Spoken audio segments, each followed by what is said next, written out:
have a calling. Hello guys, this is Shundel, and today's share is a reminder to each and every one of us that we all have a calling in this life journey. Guys, how can we acknowledge our calling? Guys, many times we want to do something in our life. It is there. It is a strong desire of fulfilling something for our life. We all have a calling, guys, and we have to respect that.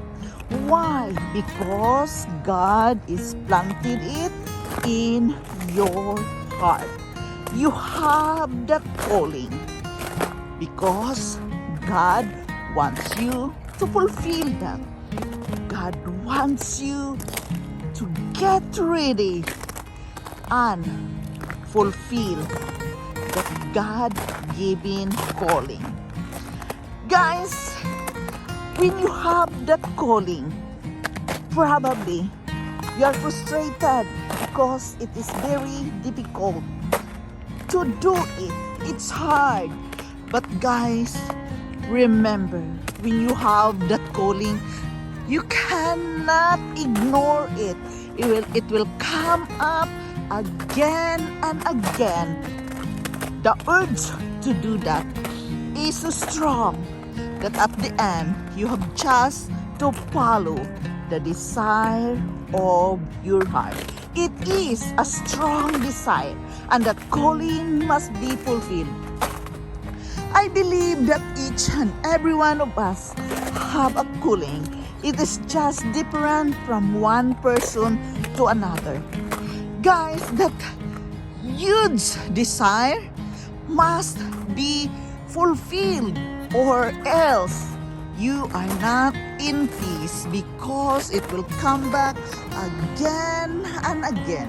It is there and it cannot be avoided. That strong desire is so strong that you want to get it through. To acknowledge that calling, guys, we must write a plan. Write it down. What are your plans? Write it down what you are going to do with that. Have a plan and follow them one by one, step by step. And probably we need help from other people to fulfill that plan. Yes, when that plan is organized and it is ready to take action, guys, ask God to bless that. Ask God to be with that, with your plan you want to fulfill in your life. It is very important that we can acknowledge and invite God, so that calling will be a blessed one. That calling will be performed properly. And that calling must be done in its perfect divine timing. Guys, I always believe that there is timing in everything. And that is true.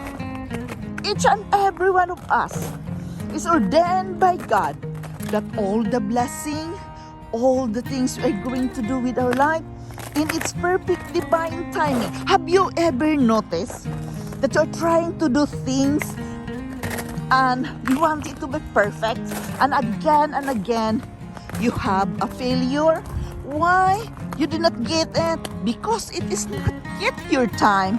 It is not the right perfect timing for that thing. You're struggling hard, but each and every one of us have to acknowledge that what we are getting in this life has always a divine, perfect timing.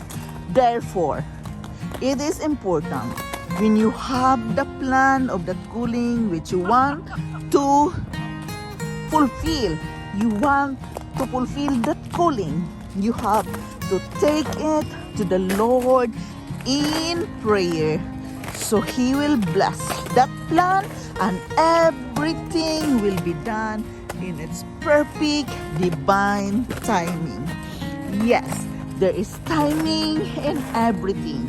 Therefore, we have to plan it correctly, write it down, and take it to the Lord in prayer. Because that calling is given by you by God.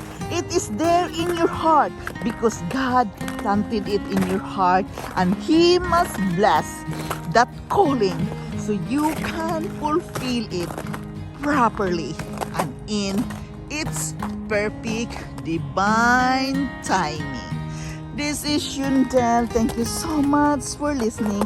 Thank you so much that we can work together with our self understanding that we all have a calling in this life journey.